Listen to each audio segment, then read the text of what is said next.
Book 2. With these words I was thinking that I had made an end of the discussion. But the end, in truth, proved to be only a beginning. For Glaucon, who is always the most pugnacious of men, was dissatisfied at Thrasymachus's retirement. He wanted to have the battle out. So he said to me, "Socrates, do you wish really to persuade us, or only to seem to have persuaded us, that to be just is always better than to be unjust?" "I should wish really to persuade you," I replied, "if I could." "Then you certainly have not succeeded. Let me ask you now, how would you arrange goods? Are there not some which we welcome for their own sakes and independently of their consequences, as for example harmless pleasures and enjoyments, which delight us at the time, although nothing follows from them?" "I agree in thinking that there is such a class," I replied. "Is there not also a second class of goods, such as knowledge, sight, health, which are desirable not only in themselves but also for their results?" "Certainly," I said. "And would you not recognize a third class, such as gymnastic and the care of the sick and the physician's art, also the various ways of money-making? These do us good, but we regard them as disagreeable, and no one would choose them for their own sakes, but only for the sake of some reward or result which flows from them." "There is," I said, "this third class also. But why do you ask?" "Because I want to know in which of the three classes you would place justice." "In the highest class," I replied, "among those goods which he who would be happy desires both for their own sake and for the sake of their results." "Then the many are of another mind. They think that justice is to be reckoned in the troublesome class, among goods which are to be pursued for the sake of rewards and of reputation, but in themselves are disagreeable and rather to be avoided." "I know," I said, "that this is their manner of thinking, and that this was the thesis which Thrasymachus was maintaining just now, when he censured justice and praised injustice. But I am too stupid to be convinced by him. I wish," he said, "that you would hear me as well as him, and then I shall see whether you and I agree. For Thrasymachus seems to me, like a snake, to have been charmed by your voice sooner than he ought to have been. But to my mind, the nature of justice and injustice have not yet been made clear. Setting aside their rewards and results, I want to know what they are in themselves, and how they inwardly work in the soul. If you please, then, I will revive the argument of Thrasymachus. And first I will speak of the nature and origin of justice according to the common view of them. Secondly, I will show that all men who practice justice do so against their will, of necessity, but not as a good. And thirdly, I will argue that there is reason in this view, for the life of the unjust is after all better far than the life of the just. If what they say is true, Socrates, since I myself am not of their opinion. But still I acknowledge that I am perplexed when I hear the voices of Thrasymachus and myriads of others dinning in my ears. And on the other hand, I have never yet heard the superiority of justice to injustice maintained by anyone in a satisfactory way. I want to hear justice praised in respect of itself. Then I shall be satisfied, and you are the person from whom I think that I am most likely to hear this, and therefore I will praise the unjust life to the utmost of my power, and my manner of speaking will indicate the manner in which I desire to hear you too, praising justice and censuring injustice. Will you say whether you approve of my proposal? Indeed I do, nor can I imagine any theme about which a man of sense would oftener wish to converse. "I am delighted," he replied, "to hear you say so, and shall begin by speaking, as I proposed, of the nature and origin of justice. They say that to do injustice is, by nature, good, to suffer injustice, evil, but that the evil is greater than the good. And so when men have both done and suffered injustice, and have had experience of both, not being able to avoid the one and obtain the other, they think that they had better agree among themselves to have neither. Hence there arise laws and mutual covenants, and that which is ordained by law is termed by them lawful and just. This they affirm to be the origin and nature of justice. It is a mean or compromise between the best of all, which is to do injustice and not be punished, and the worst of all, which is to suffer injustice without the power of retaliation. And justice, being at a middle point between the two, is tolerated not as a good, but as the lesser evil, and honored by reason of the inability of men to do injustice. For no man who is worthy to be called a man would ever submit to such an agreement if he were able to resist. He would be mad if he did. Such is the received account, Socrates, of the nature and origin of justice. Now that those who practice justice do so involuntarily, and because they have not the power to be unjust, will best appear if we imagine something of this kind. Having given both to the just and the unjust power to do what they will, let us watch and see whither desire will lead them. Then we shall discover in the very act the just and unjust man to be proceeding along the same road, following their interest, which all natures deem to be their good, and are only diverted into the path of justice by the force of law. The liberty which we are supposing may be most completely given to them in the form of such a power as is said to have been possessed by Gyges, the ancestor of Croesus the Lydian. According to the tradition, Gyges was a shepherd in the service of the king of Lydia. There was a great storm, and an earthquake made an opening in the earth at the place where he was feeding his flock. Amazed at the sight, he descended into the opening where, among other marvels, he beheld a hollow brazen horse, having doors, at which he, stooping and looking in, saw a dead body of stature, as appeared to him more than human, and having nothing on but a gold ring. This he took from the finger of the dead and reascended. Now the shepherds met together according to custom, that they might send their monthly report about the flocks to the king. Into their assembly he came, having the ring on his finger. And as he was sitting among them, he chanced to turn the collet of the ring inside his hand, when instantly he became invisible to the rest of the company, and they began to speak of him as if he were no longer present. He was astonished at this, and again touching the ring he turned the collet outwards and reappeared. He made several trials of the ring, and always with the same result. When he turned the collet inwards he became invisible, when outwards he reappeared. Whereupon he contrived to be chosen one of the messengers who were sent to the court. Whereas soon as he arrived he seduced the queen, and with her help conspired against the king and slew him, and took the kingdom. Suppose now that there were two such magic rings, and the just put on one of them, and the unjust the other. No man can be imagined to be of such an iron nature that he would stand fast in justice. No man would keep his hands off what was not his own when he could safely take what he liked out of the market, or go into houses and lie with anyone at his pleasure, or kill or release from prison whom he would, and in all respects be like a god among men. Then the actions of the just would be as the actions of the unjust. They would both come at last to the same point. And this we may truly affirm to be a great proof that a man is just, not willingly, or because he thinks that justice is any good to him individually, but of necessity. For wherever anyone thinks that he can safely be unjust, there he is unjust. For all men believe in their hearts that injustice is far more profitable to the individual than justice, and he who argues as I have been supposing will say that they are right. If you could imagine anyone obtaining this power of becoming invisible, and never doing any wrong or touching what was another's, he would be thought by the lookers-on to be a most wretched idiot, although they would praise him to one another's faces, and keep up appearances with one another from a fear that they too might suffer injustice. Enough of this.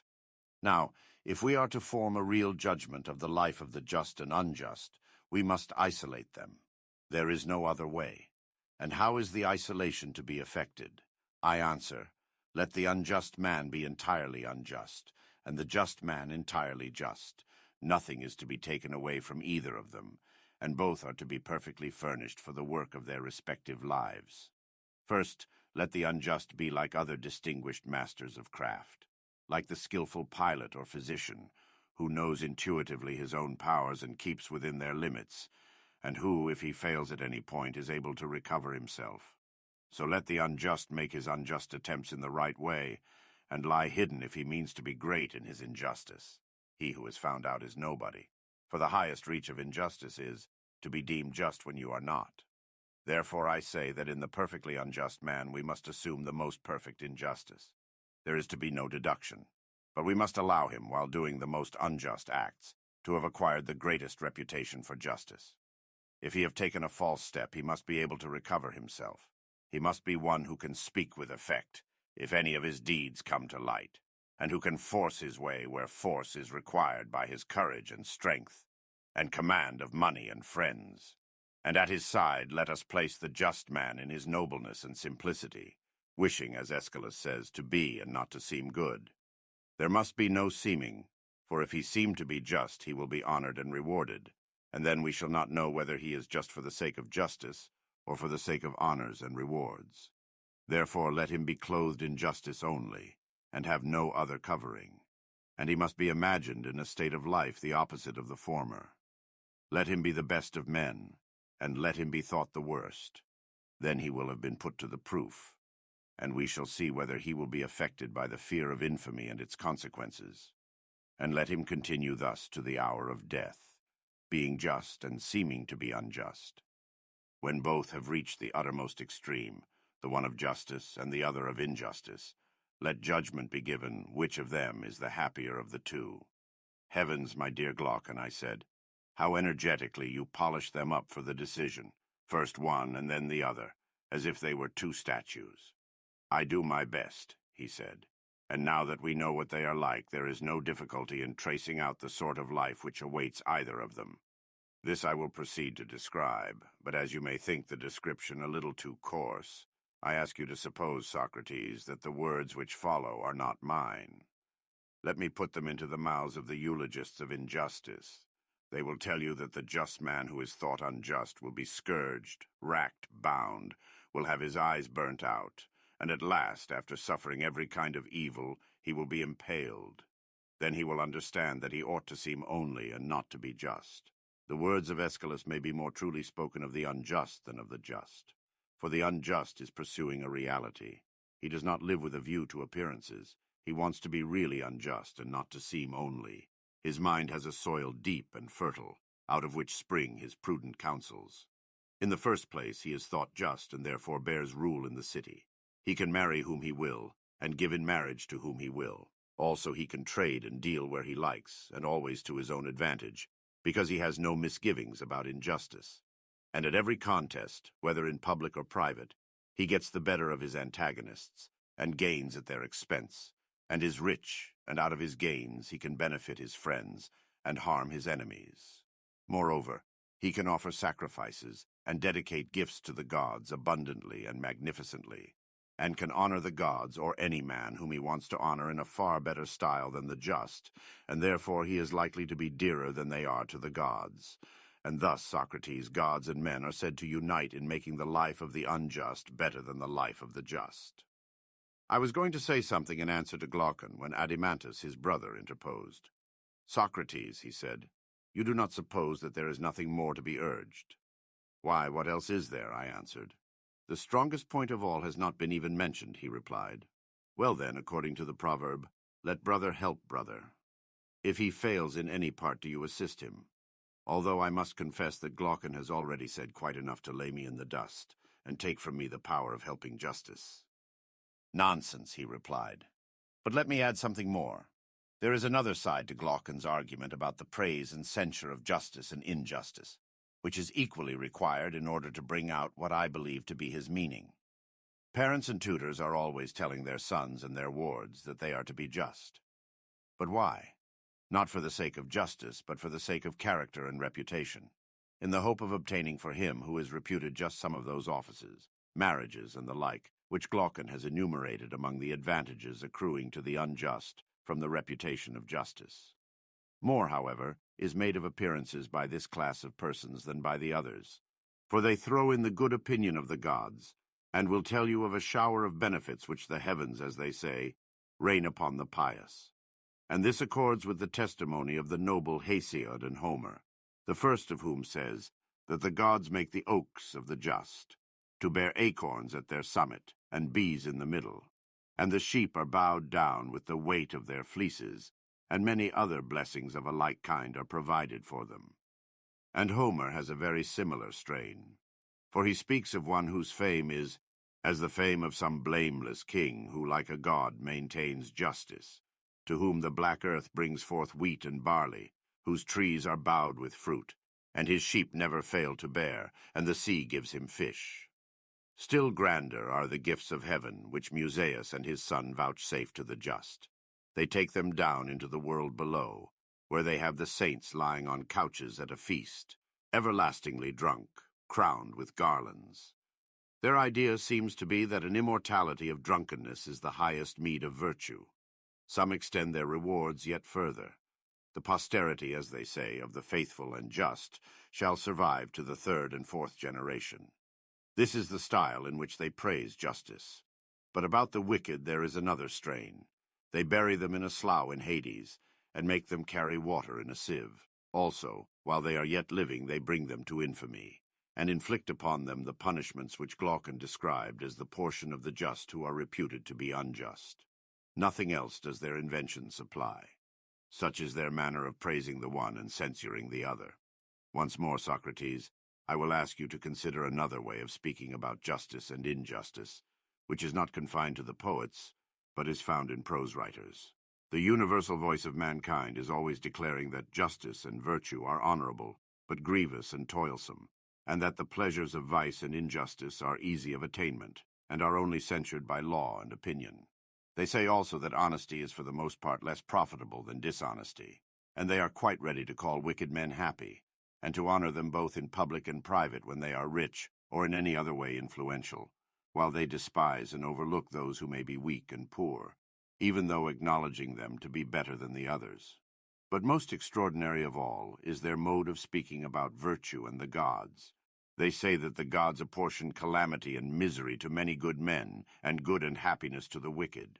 And mendicant prophets go to rich men's doors and persuade them that they have a power committed to them by the gods of making an atonement for a man's own or his ancestors' sins by sacrifices or charms, with rejoicings and feasts.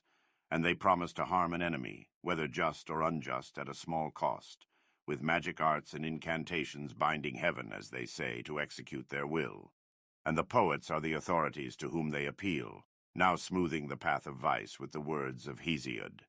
Vice may be had in abundance without trouble. The way is smooth, and her dwelling place is near.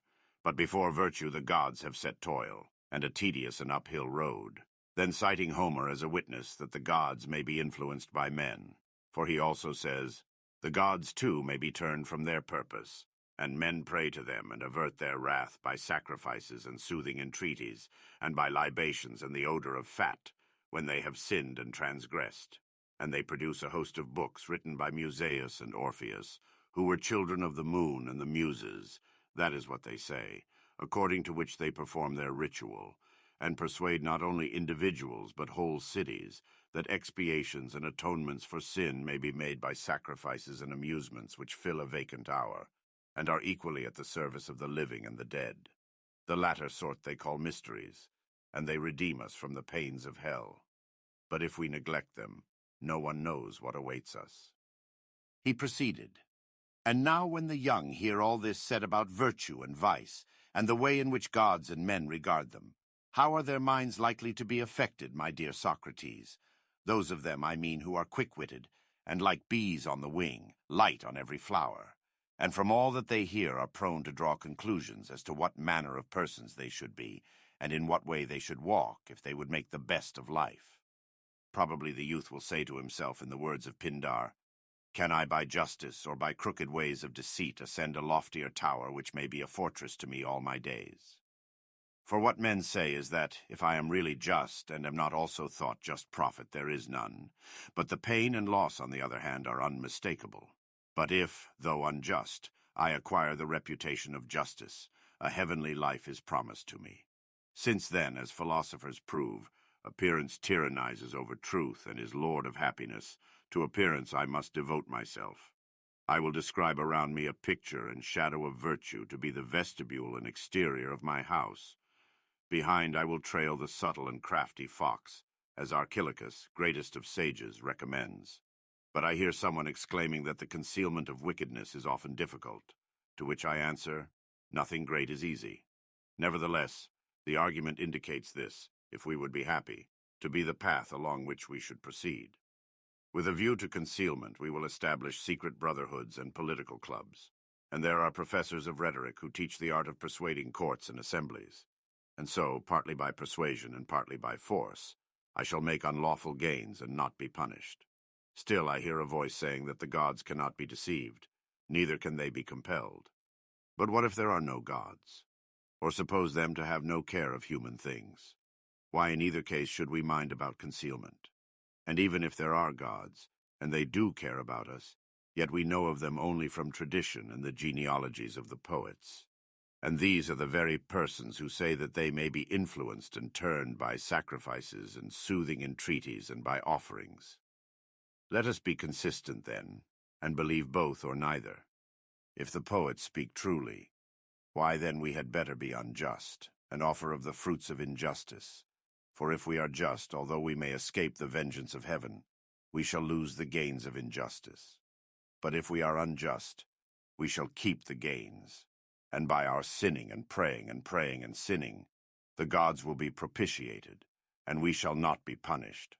But there is a world below in which either we or our posterity will suffer for our unjust deeds. Yes, my friend, will be the reflection. But there are mysteries and atoning deities, and these have great power. That is what mighty cities declare, and the children of the gods, who were their poets and prophets, bear a like testimony. On what principle, then, shall we any longer choose justice rather than the worst injustice? When, if we only unite the latter with a deceitful regard to appearances, we shall fare to our mind both with gods and men, in life and after death, as the most numerous and the highest authorities tell us. Knowing all this, Socrates, how can a man who has any superiority of mind or person or rank or wealth be willing to honor justice, or indeed to refrain from laughing when he hears justice praised? And even if there should be someone who is able to disprove the truth of my words, and who is satisfied that justice is best, still he is not angry with the unjust, but is very ready to forgive them, because he also knows that men are not just of their own free will, unless, peradventure, there be someone whom the divinity within him may have inspired with a hatred of injustice, or who has attained knowledge of the truth. But no other man. He only blames injustice who, owing to cowardice or age or some weakness, has not the power of being unjust. And this is proved by the fact that when he obtains the power, he immediately becomes unjust as far as he can be. The cause of all this, Socrates, was indicated by us at the beginning of the argument, when my brother and I told you how astonished we were to find that, of all the professing panegyrists of justice, beginning with the ancient heroes of whom any memorial has been preserved to us, and ending with the men of our own time, no one has ever blamed injustice or praised justice, except with a view to the glories, honors, and benefits which flow from them. No one has ever adequately described either in verse or prose the true essential nature of either of them, abiding in the soul and invisible to any human or divine eye, or shown that of all the things of a man's soul which he has within him, justice is the greatest good, and injustice the greatest evil. Had this been the universal strain, had you sought to persuade us of this from our youth upwards, we should not have been on the watch to keep one another from doing wrong. But everyone would have been his own watchman, because afraid, if he did wrong, of harboring in himself the greatest of evils.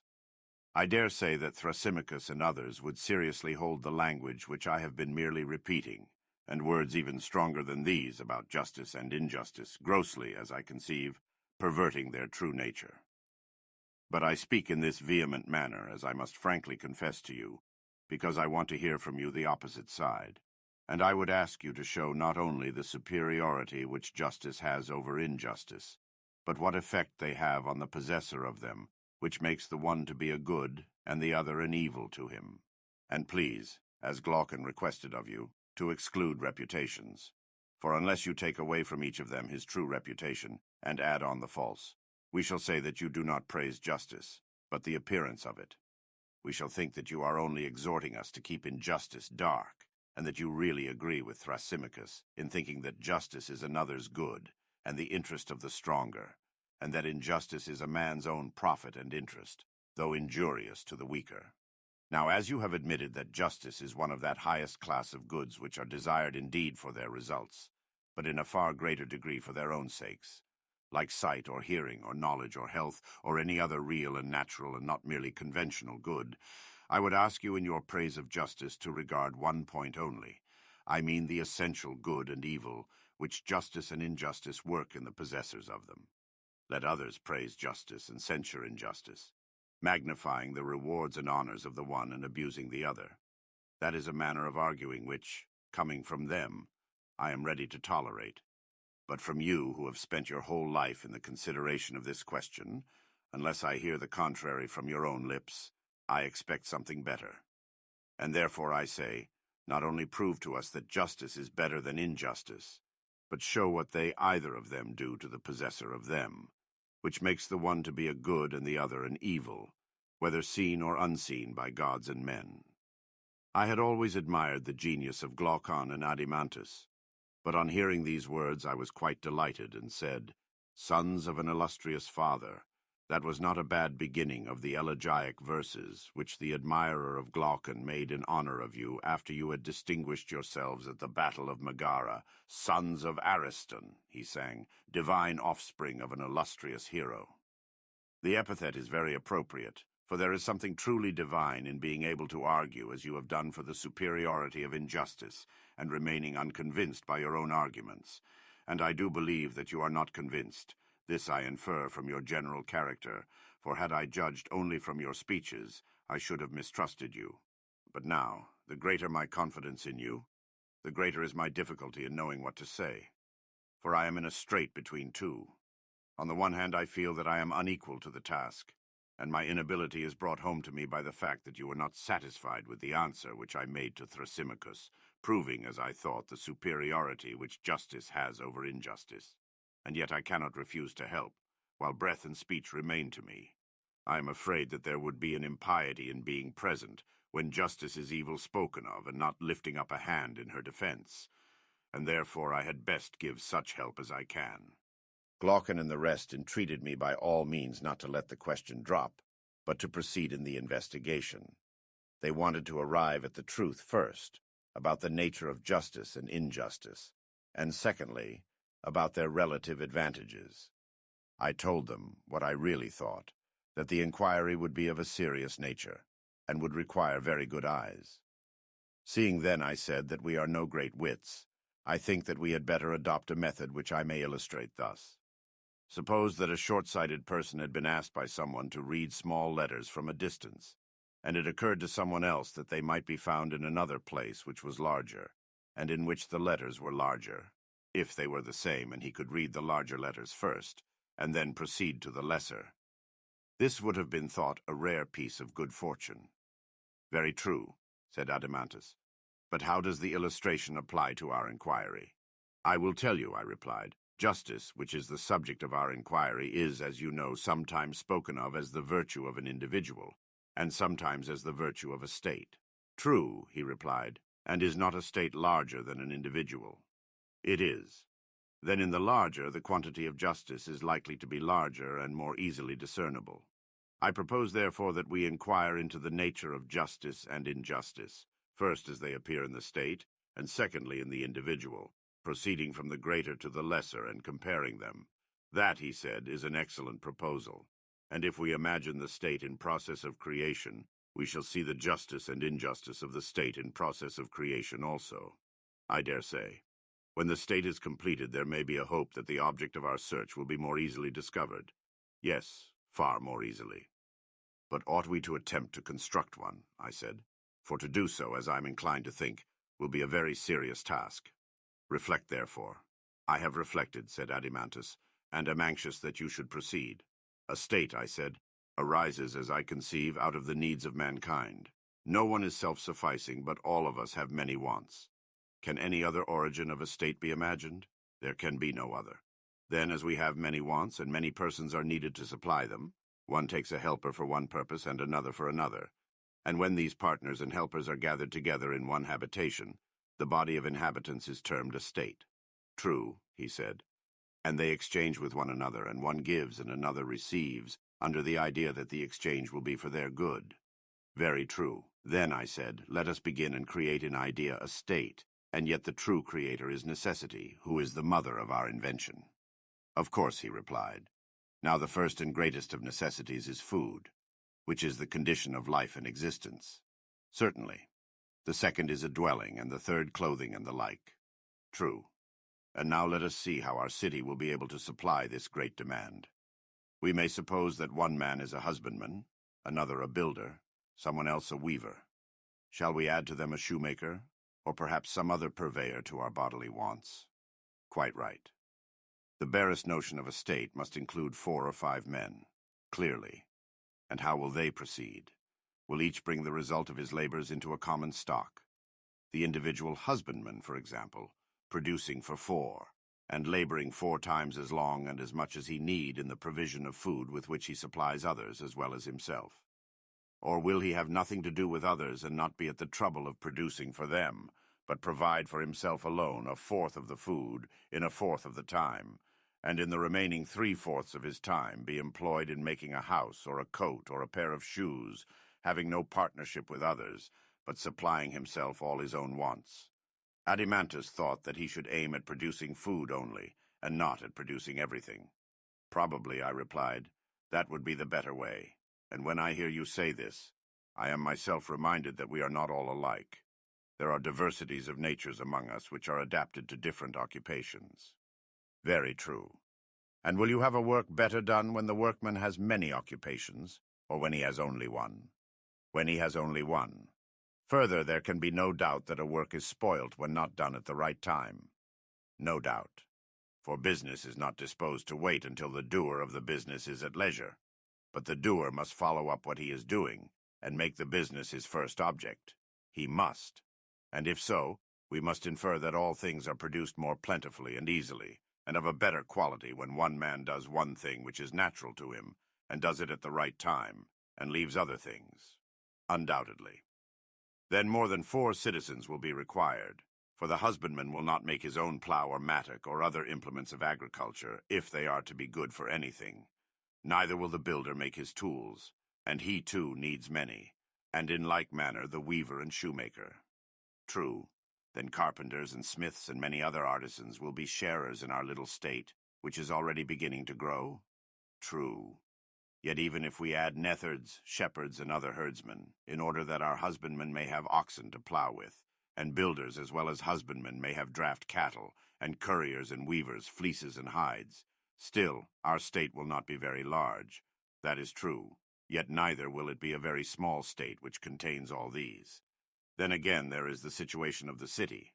To find a place where nothing need be imported is well nigh impossible. Impossible.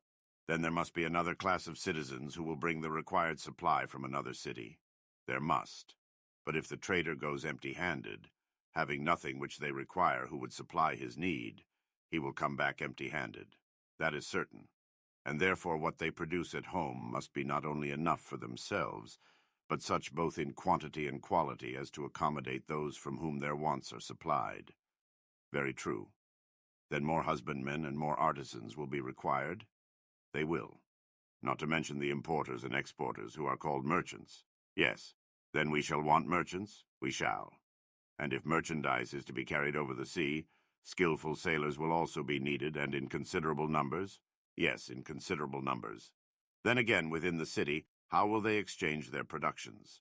To secure such an exchange was, as you will remember, one of our principal objects when we formed them into a society and constituted a state. Clearly they will buy and sell. Then they will need a marketplace, and a money token for purposes of exchange. Certainly. Suppose now that a husbandman, or an artisan, brings some production to market, and he comes at a time when there is no one to exchange with him. Is he to leave his calling and sit idle in the marketplace? Not at all. He will find people there who, seeing the want, undertake the office of salesmen. In well-ordered states they are commonly those who are the weakest in bodily strength, and therefore of little use for any other purpose. Their duty is to be in the market, and to give money in exchange for goods to those who desire to sell, and to take money from those who desire to buy. This want, then, creates a class of retail traders in our state. Is not retailer the term which is applied to those who sit in the marketplace engaged in buying and selling, while those who wander from one city to another are called merchants? Yes, he said. And there is another class of servants, who are intellectually hardly on the level of companionship. Still, they have plenty of bodily strength for labor, which accordingly they sell, and are called, if I do not mistake, hirelings, hire being the name which is given to the price of their labor. True. Then hirelings will help to make up our population? Yes. And now, Adimantus, is our state matured and perfected? I think so. Where then is justice, and where is injustice, and in what part of the state did they spring up? probably in the dealings of these citizens with one another. I cannot imagine that they are more likely to be found anywhere else. I dare say that you are right in your suggestion, I said. We had better think the matter out and not shrink from the inquiry. Let us then consider, first of all, what will be their way of life, now that we have thus established them. Will they not produce corn and wine and clothes and shoes and build houses for themselves? And when they are housed, they will work in summer commonly, stripped and barefoot, but in winter substantially clothed and shod. They will feed on barley meal and flour of wheat, baking and kneading them, making noble cakes and loaves. These they will serve up on a mat of reeds or on clean leaves, themselves reclining the while upon beds strewn with yew or myrtle. And they and their children will feast, drinking of the wine which they have made, wearing garlands on their heads, and hymning the praises of the gods, in happy converse with one another. And they will take care that their families do not exceed their means, having an eye to poverty or war. But, said Glaucon, interposing, you have not given them a relish to their meal. True, I replied. I had forgotten. Of course they must have a relish, salt and olives and cheese, and they will boil roots and herbs such as country people prepare. For a dessert, we shall give them figs and peas and beans, and they will roast myrtle berries and acorns at the fire, drinking in moderation. And with such a diet they may be expected to live in peace and health to a good old age, and bequeath a similar life to their children after them. Yes, Socrates, he said, and if you were providing for a city of pigs, how else would you feed the beasts? But what would you have, Glaucon? I replied. Why, he said, you should give them the ordinary conveniences of life. People who are to be comfortable are accustomed to lie on sofas and dine off tables, and they should have sauces and sweets in the modern style. Yes, I said, now I understand. The question which you would have me consider is, not only how a state, but how a luxurious state is created, and possibly there is no harm in this, for in such a state we shall be more likely to see how justice and injustice originate. In my opinion, the true and healthy constitution of the state is the one which I have described. But if you wish also to see a state at fever heat, I have no objection, for I suspect that many will not be satisfied with the simpler way of life. They will be for adding sofas and tables and other furniture, also dainties and perfumes and incense and courtesans and cakes, all these not of one sort only, but in every variety. We must go beyond the necessaries of which I was at first speaking, such as houses and clothes and shoes. The arts of the painter and the embroiderer will have to be set in motion, and gold and ivory and all sorts of materials must be procured. True, he said. Then we must enlarge our borders, for the original healthy state is no longer sufficient. Now will the city have to fill and swell with a multitude of callings which are not required by any natural want, such as the whole tribe of hunters and actors, of whom one large class have to do with forms and colors. Another will be the votaries of music, poets and their attendant train of rhapsodists, players, dancers, contractors, also makers of divers kinds of articles, including women's dresses. And we shall want more servants. Will not tutors be also in request, and nurses wet and dry, tire-women and barbers, as well as confectioners and cooks, and swineherds too, who were not needed and therefore had no place in the former edition of our state, but are needed now. They must not be forgotten, and there will be animals of many other kinds if people eat them. Certainly. And living in this way we shall have much greater need of physicians than before. Much greater. And the country which was enough to support the original inhabitants will be too small now, and not enough? Quite true. Then a slice of our neighbor's land will be wanted by us for pasture and tillage, and they will want a slice of ours, if, like ourselves, they exceed the limit of necessity and give themselves up to the unlimited accumulation of wealth. That, Socrates, will be inevitable. And so we shall go to war, Glaucon, shall we not? Most certainly, he replied. Then, without determining as yet whether war does good or harm, thus much we may affirm, that now we have discovered war to be derived from causes which are also the causes of almost all the evils in states, private as well as public, undoubtedly. And our state must once more enlarge, and this time the enlargement will be nothing short of a whole army, which will have to go out and fight with the invaders for all that we have. as well as for the things and persons whom we were describing above. Why, he said, are they not capable of defending themselves? No, I said, not if we were right in the principle which was acknowledged by all of us when we were framing the state. The principle, as you will remember, was that one man cannot practice many arts with success. Very true, he said. But is not war an art? Certainly. And an art requiring as much attention as shoemaking? Quite true. And the shoemaker was not allowed by us to be a husbandman, or a weaver, or a builder, in order that we might have our shoes well made. But to him and to every other worker was assigned one work for which he was by nature fitted, and at that he was to continue working all his life long and at no other. He was not to let opportunities slip, and then he would become a good workman. Now nothing can be more important than that the work of a soldier should be well done. But is war an art so easily acquired that a man may be a warrior who is also a husbandman, or shoemaker, or other artisan, although no one in the world would be a good dice or draught player who merely took up the game as a recreation, and had not from his earliest years devoted himself to this and nothing else? No tools will make a man a skilled workman or master of defense, nor be of any use to him who has not learned how to handle them, and has never bestowed any attention upon them. How then will he who takes up a shield or other implement of war become a good fighter all in a day, whether with heavy-armed or any other kind of troops? Yes, he said, the tools which would teach men their own use would be beyond price. And the higher the duties of the guardian, I said, the more time and skill and art and application will be needed by him. No doubt, he replied. Will he not also require natural aptitude for his calling? Certainly. Then it will be our duty to select, if we can, natures which are fitted for the task of guarding the city. It will. And the selection will be no easy matter, I said. But we must be brave and do our best. We must.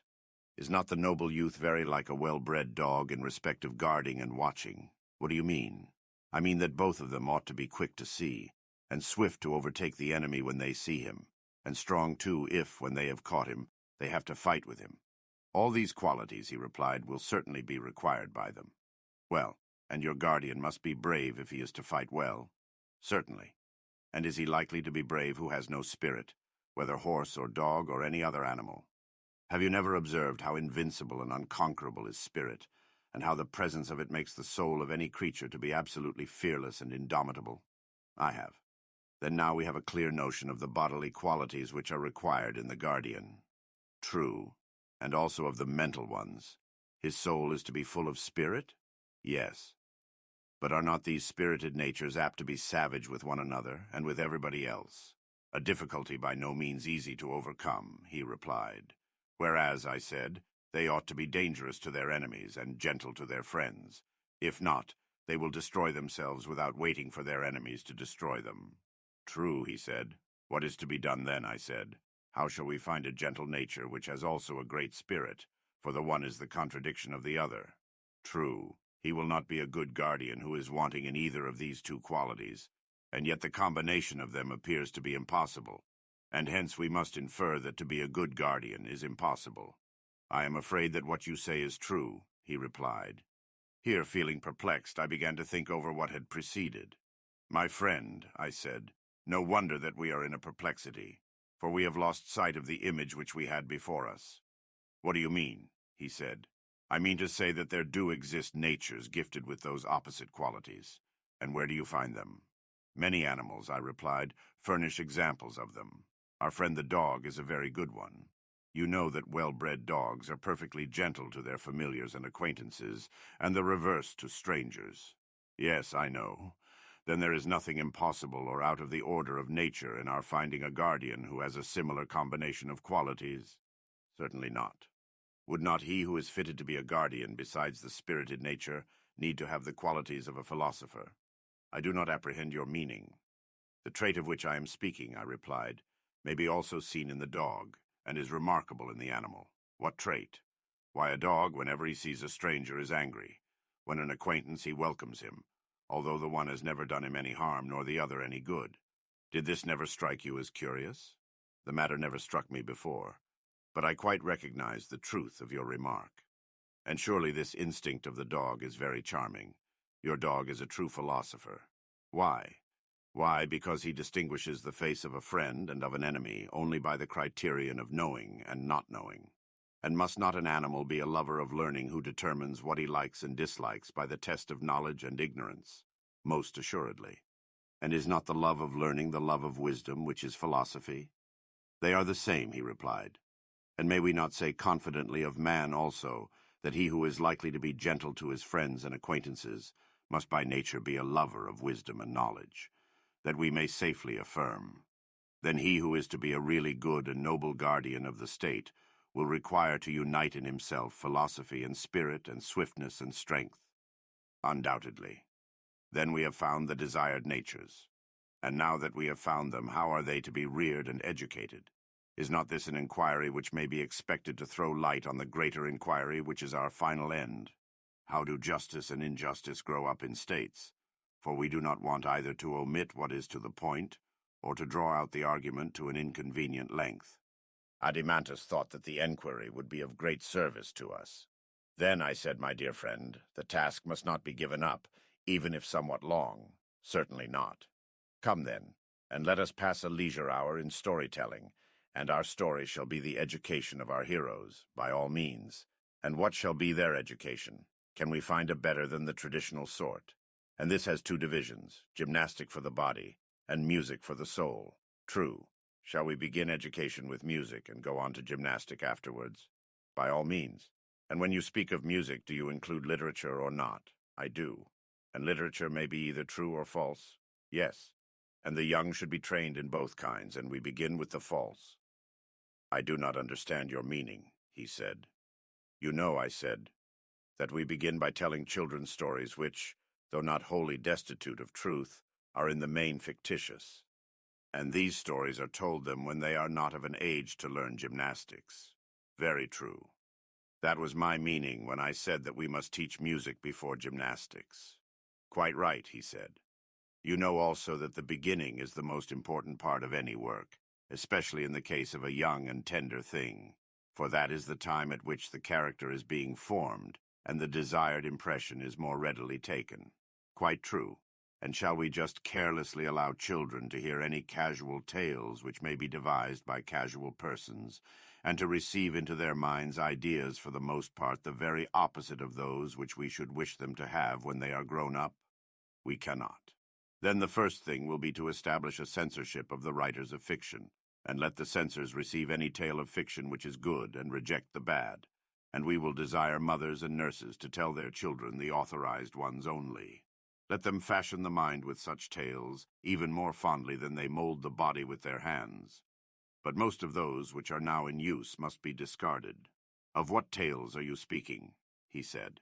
You may find a model of the lesser in the greater, I said, for they are necessarily of the same type, and there is the same spirit in both of them. Very likely, he replied, but I do not as yet know what you would term the greater. Those, I said, which are narrated by Homer and Hesiod, and the rest of the poets, who have ever been the great storytellers of mankind. But which stories do you mean? He said, and what fault do you find with them? A fault which is most serious, I said, the fault of telling a lie, and what is more, a bad lie. But when is this fault committed? Whenever an erroneous representation is made of the nature of gods and heroes, as when a painter paints a portrait not having the shadow of a likeness to the original. Yes, he said, that sort of thing is certainly very blamable. But what are the stories which you mean? First of all, I said, there was that greatest of all lies in high places, which the poet told about Uranus, and which was a bad lie too. I mean what Hesiod says that Uranus did, and how Cronus retaliated on him. The doings of Cronus, and the sufferings which in turn his son inflicted upon him, even if they were true, ought certainly not to be lightly told to young and thoughtless persons. If possible, they had better be buried in silence. But if there is an absolute necessity for their mention, a chosen few might hear them in a mystery, and they should sacrifice not a common Eleusinian pig, but some huge and unprocurable victim, and then the number of the hearers will be very few indeed. Why, yes, said he, those stories are extremely objectionable. Yes, Adimantus, they are stories not to be repeated in our state. The young man should not be told that in committing the worst of crimes he is far from doing anything outrageous, and that even if he chastises his father when he does wrong, in whatever manner, he will only be following the example of the first and greatest among the gods. I entirely agree with you, he said. In my opinion, those stories are quite unfit to be repeated.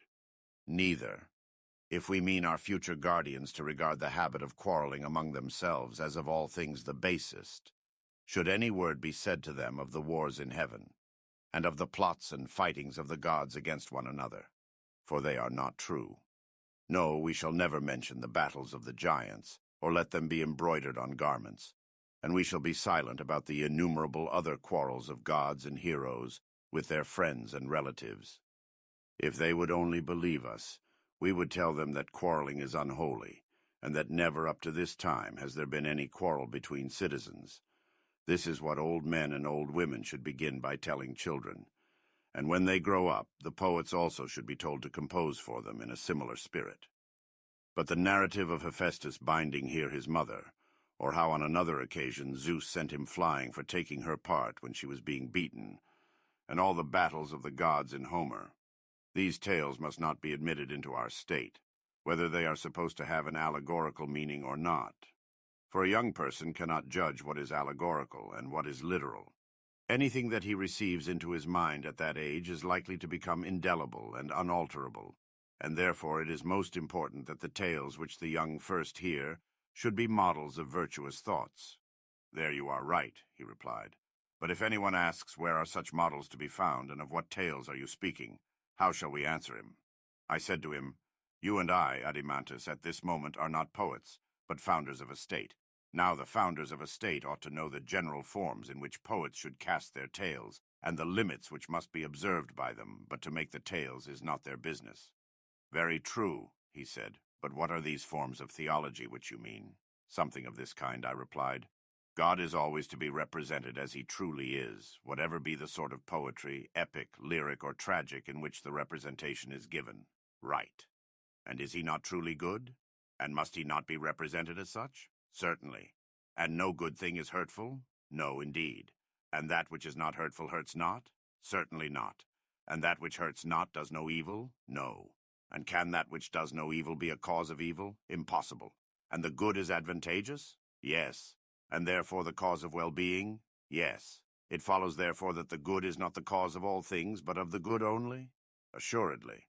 Then God, if he be good, is not the author of all things, as the many assert, but he is the cause of a few things only, and not of most things that occur to men. For few are the goods of human life, and many are the evils, and the good is to be attributed to God alone. Of the evils the causes are to be sought elsewhere, and not in him. That appears to me to be most true, he said. Then we must not listen to Homer or to any other poet who is guilty of the folly of saying that two casks lie at the threshold of Zeus, full of lots, one of good, the other of evil lots, and that he to whom Zeus gives a mixture of the two sometimes meets with evil fortune, at other times with good. But that he to whom is given the cup of unmingled ill, him wild hunger drives o'er the beauteous earth. And again, Zeus, who is the dispenser of good and evil to us.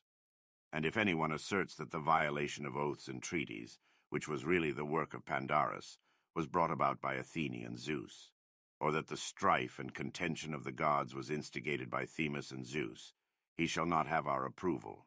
Neither will we allow our young men to hear the words of Aeschylus, that God plants guilt among men when he desires utterly to destroy a house. And if a poet writes of the sufferings of Niobe, the subject of the tragedy in which these iambic verses occur, or of the house of Pelops, or of the Trojan War, or on any similar theme, either we must not permit him to say that these are the works of God, or if they are of God, he must devise some explanation of them such as we are seeking. He must say that God did what was just and right, and they were the better for being punished, but that those who are punished are miserable, and that God is the author of their misery. The poet is not to be permitted to say, though he may say that the wicked are miserable because they require to be punished, and are benefited by receiving punishment from God. But that God being good is the author of evil to anyone, is to be strenuously denied, and not to be said or sung or heard in verse or prose by anyone, whether old or young, in any well-ordered commonwealth. Such a fiction is suicidal, ruinous, impious. I agree with you, he replied, and am ready to give my assent to the law.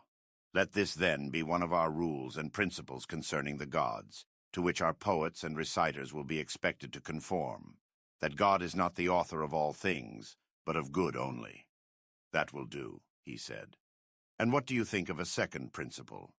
Shall I ask you whether God is a magician, and of a nature to appear insidiously now in one shape, and now in another, sometimes himself changing and passing into many forms, sometimes deceiving us with the semblance of such transformations? Or is he one and the same, immutably fixed in his own proper image? I cannot answer you, he said without more thought. Well, I said, but if we suppose a change in anything, that change must be effected either by the thing itself, or by some other thing. Most certainly. And things which are at their best are also least liable to be altered or discomposed. For example, when healthiest and strongest, the human frame is least liable to be affected by meats and drinks, and the plant which is in the fullest vigor also suffers least from winds or the heat of the sun, or any similar causes. Of course. And will not the bravest and wisest soul be least confused or deranged by any external influence? True.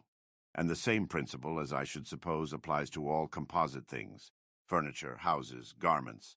When good and well made, they are least altered by time and circumstances. Very true. Then everything which is good, whether made by art or nature or both, is least liable to suffer change from without. True. But surely God and the things of God are in every way perfect. Of course they are. Then he can hardly be compelled by external influence to take many shapes? He cannot. But may he not change and transform himself? Clearly, he said, that must be the case if he is changed at all. And will he then change himself for the better and fairer, or for the worse and more unsightly? If he change at all, he can only change for the worse, for we cannot suppose him to be deficient either in virtue or beauty. Very true, Adimantus. But then, would anyone, whether god or man, desire to make himself worse? Impossible. Then it is impossible that God should ever be willing to change. Being, as is supposed, the fairest and best that is conceivable, every god remains absolutely and forever in his own form. That necessarily follows, he said, in my judgment.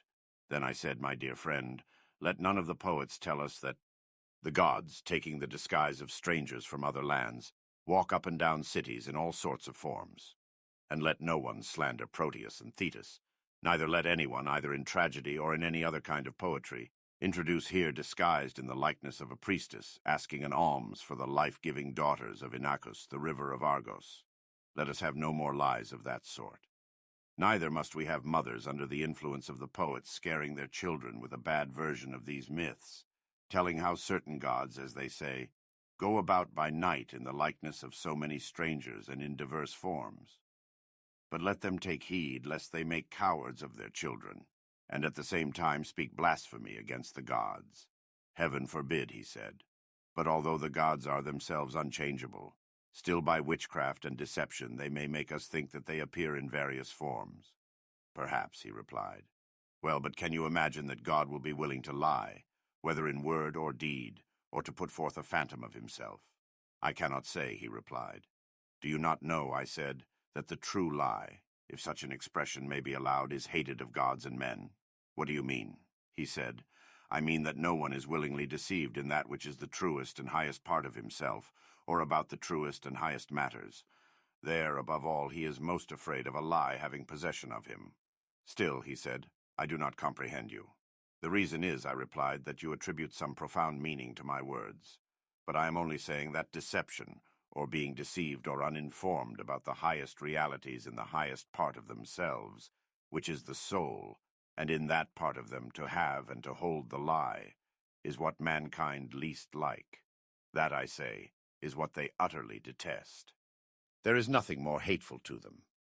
And as I was just now remarking, this ignorance in the soul of him who is deceived may be called the true lie.